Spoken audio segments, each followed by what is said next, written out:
খাস্তা পরোটা। পরোটা তো বন্ধুরা অনেক খেয়েছেন। আজ আপনাদের জন্য নিয়ে এসেছি ভিন্ন স্বাদের পরোটা, যা একবার খেলে বারে বারে খেতে ইচ্ছা করবে। Welcome back to my channel নিরামিষ কিচেনে আমার সব বন্ধুদের অনেক অনেক স্বাগতম। তা বন্ধুরা, আজ আপনাদের জন্য নিয়ে এসেছি ভিন্ন স্বাদের পরোটা, যার একটা খেলে পেট কিন্তু ভর্তি হবে আর মুখটাও কিন্তু স্বাদ লেগে থাকবে। এখানে মসুর ডাল নিয়েছি পরিমাণ মতো। এটা আছে ছোলার ডাল, দেব ভাজা মুগ ডাল, আর দেব অড়হর ডাল। হ্যাঁ বন্ধুরা, এই 4 ধরনের ডালের পুর দিয়ে আলুর পরোটা তৈরি হবে, যেটা অতি সুস্বাদু। প্রথমে এই 4 রকমের ডালকে আমি পরোটা যতটা হবে ডাল সেইভাবে নিতে হবে। প্রথমে এটাকে কিছুক্ষণ আধা ঘন্টা মতো ভিজিয়ে রাখবো। আধা ঘন্টা মতো ভিজিয়ে রাখলে ডালের ভিতরে একটা পাউডার থাকে, যেটা বাজার থেকে কেনা ডাল পাউডারটা থাকবেই। দেখুন, আধা ঘন্টা পর এইভাবে চটকে চটকে ধুলে অনেক সাদা জল বেরোবে। যতক্ষণ না পরিষ্কার জল বেরোচ্ছে ততক্ষণ ডালটাকে ভালো করে ধুয়ে নিতে হবে। এবার প্রেশার কুকারে এখানে নুন, পরিমাণ মতো হলুদ এবং একটু সর্ষের তেল দিয়ে সিটি নিতে হবে। এখানে জলটা একদমই কম দিতে হবে বন্ধুরা, কারণ এটা তো পুর হবে, সেই বুঝে জলটা আপনারা পরিমাণ মতো দেবেন। প্রথমে একটা সিটি হাই ফ্লেমে পড়বে, তারপর সিটিটা পড়ে যাওয়ার পর এতে লো ফ্লেম করে 4-5টা সিটি ফেলে নিলেই কিন্তু ডালটা সিদ্ধ হয়ে যাবে। ডালটা কেমন সিদ্ধ হয়েছে দেখুন, একদম মাখা মাখা হয়ে গেছে। আর যে ছোলার ডালটা সেটা একটু গোটা গোটা আছে, দারুণ লাগে মুখে দিলে। এখানে পুরটা তৈরি করে নেব, তার জন্য সামান্য পরিমাণ অয়েল দিয়েছি। এখানে গোটা জিরে আর আদা, গ্রেটেড আদা আর টমেটো কুচি দেব। কাঁচা লঙ্কা এক্সট্রা করে দেব না, কারণ ডাল সিদ্ধর সময় 3টে কাঁচা লঙ্কা দিয়েছি। ওই যে সিদ্ধ হয়ে গেছে ডালের সঙ্গে, ওই ফ্লেভারটা দারুণ লাগে খেতে। এবার টমেটোটা আমি ঢাকা দিয়ে একটু সিদ্ধ মতো করে নেব, কারণ টমেটোটা তো ফ্রিজে থাকে, শক্ত থাকে, সিদ্ধ না হলে পরোটা ভালো হবে না।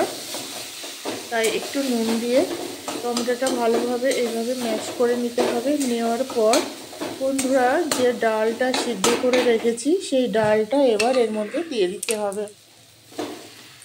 আর গ্যাসের ফ্লেমটা এই সময় একদম লো রাখতে হবে, যেহেতু নুন আর চিনি আগে থেকে দেওয়া ছিল, নুন আর তেল, হলুদ, তাই নুন আর হলুদ দেবো না, পরিমাণ মতো একটু চিনি আর ফ্রাই মশলা দিয়ে দিলাম। আর এখানে কসৌরি মেথি আছে, আপনাদের কাছে কসৌরি মেথি না থাকলে ধনেপাতা কুচি দিতে পারেন।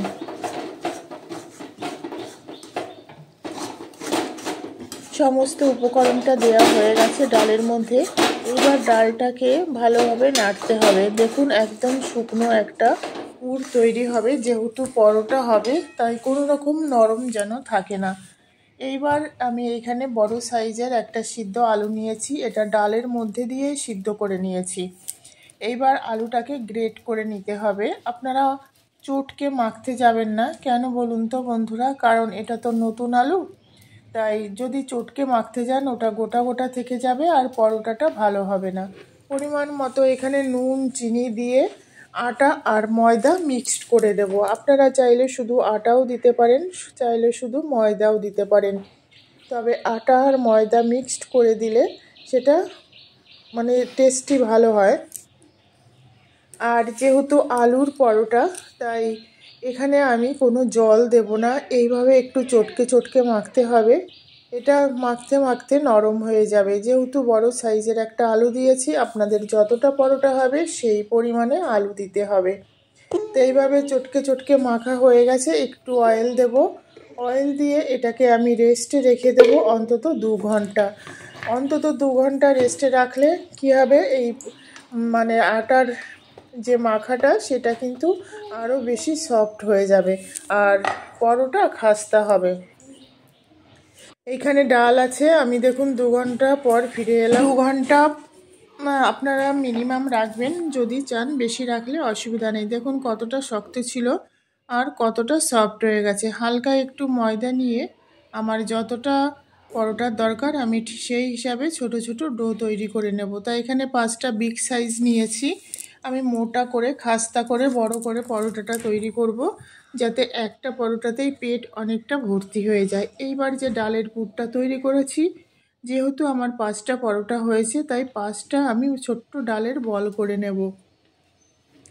এইবার হালকা একটু ময়দা দিয়ে এটাকে প্রথমে একটু হাত দিয়ে প্রেস করে নেব। মাঝখানটা মোটা রাখতে হবে আর দু সাইডগুলো একটু মিডিয়াম রাখতে হবে, তাহলে বেললে পরে পুর বেরিয়ে যাবে না। অনেকে পরোটা তৈরি করেন বা লুচি তৈরি করেন, পুর বেরিয়ে যায়, কিন্তু এই প্রসেসটা আপনাকে বুঝতে হবে। মাঝখানটা মোটা রাখতে হবে আর দুটো সাইড কিন্তু হালকা রাখতে হবে, মানে মাঝের থেকে। দেখুন এইভাবে আমি দিয়ে দিলাম। আর যেহেতু আলুর পরোটা, পুর তো বেরোবেই না, একটু সুন্দর করে ধৈর্য ধরে এটাকে তৈরি করতে হয়। ভালো কিছু খেতে গেলে ধৈর্য ধরে তৈরি করতে হয়, আর খুব সহজে কিন্তু হয় না বন্ধুরা। এইবার এই হালকা ময়দা দিয়ে হাত দিয়ে আস্তে আস্তে প্রেস করব। হাত দিয়ে আস্তে আস্তে প্রেস করে তারপরে এটাকে বেলতে হবে। বেলার সময় কিন্তু কোনো রকম প্রেশার ক্রিয়েট করা যাবে না, আলতোভাবে বেলতে হবে, যাতে ডালের পুরটা চারিদিকে, পরোটার চারিদিকে ছড়িয়ে যায় আর পুর যাতে বেরিয়ে না যায় সেইভাবে বেলতে হবে। দেখুন খুব সুন্দর মোটা একদম খাস্তা পরোটা তৈরি হবে।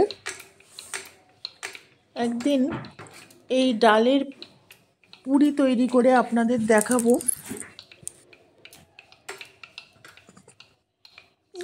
একদম বড় সাইজ, কিন্তু দেখুন কতটা মোটা, এতটুকু পুর বেরিয়ে যায়নি। খুব সুন্দর। এইভাবে 5টা পরোটায় আমি বেলে নিয়েছি বন্ধুরা। এইবার এটাকে ফ্রাই করব। তা ফ্রাই করব, প্রথমে কড়াই বসিয়ে দিয়েছি গ্যাসে। কড়াইটা প্রথমে ভালোভাবে গরম করে নিতে হবে। গরম খালি কড়াইতেই পরোটাটা ভাজবো। হ্যাঁ, আপনারা চাইলে এটা ঘি দিয়ে বা বাটার দিয়ে যদি ভাজেন, তাহলে কিন্তু মানে তেল দিয়ে ভাজার থেকে বেশি টেস্টি হবে, যেহেতু আলুর পরোটা। আর আলু পরোটা নর্মালি যদি ঘি বাটার দিয়ে ভাজি তাহলে ভালো হয়, যেহেতু ঘি বা বাটার কোনোটাই আজকে আমার কাছে নেই, তাই আমি তেল দিয়ে ভাজবো। আপনারা চাইলে ঘি বাটার দিয়ে ভাজতে পারেন, তাতে আরও বেশি টেস্টি হবে। আর এই পরোটাটা খাওয়ার জন্য তরকারির প্রয়োজন হবে না বন্ধুরা, এতটাই টেস্টি হয়। মানে আমার যে কাঠবিড়ালি আছে বাড়িতে, ও কিন্তু শুধুই খেয়েছে, মানে ওর তরকারির প্রয়োজন নেই। আমি বাঁধাকপি করেছিলাম, আমি তো নর্মালি ওটা খেয়েছি। আর এইটার সঙ্গে কোনো তরকারির প্রয়োজন হয় না। হ্যাঁ, যদি ভাজার পর আপনারা উপরে বাটার বা আচার থাকে বাড়িতে, আপনারা আচার মানে একটু টক দিয়ে খেতে পারেন, দারুণ টেস্টি লাগে। তো এইভাবে চারি সাইডে হাতা দিয়ে বা খুন্তি দিয়ে প্রেস করে করে দেব, যাতে কোনো সাইড কাঁচা না থাকে। খুব সুন্দরভাবে এটা ফ্রাই হয়ে যায়। একদম খাস্তা পরোটা, একবার খেলে বারে বারে খেতে মন চাইবে। আপনারাও বাড়িতে এইভাবে তৈরি করুন, দেখবেন ভীষণ ভালো লাগবে। আর বাচ্চারা তো মানে ভীষণ পছন্দ হবে। বাচ্চা কেন, সবারই ভীষণ পছন্দ হবে। তা বন্ধুরা, কেমন লাগলো আজকের এই পরোটার রেসিপিটা অবশ্যই কমেন্টস করে জানাবেন যদি আপনাদের ভালো লাগে। আপনাদের একটা কমেন্টস আমার কাছে অতি মূল্যবান, আমাকে আরও মোটিভেটেড করে আরও নতুন নতুন রেসিপি আপনাদের সামনে নিয়ে আসার। যেসব বন্ধুরা নিরামিষ কিচেনে নতুন আছেন, রেসিপি ভালো লাগলে একটা লাইক করতে ভুলবেন না, আর পাশে থাকা বেল আইকনটি প্রেস করে অল নোটিফিকেশন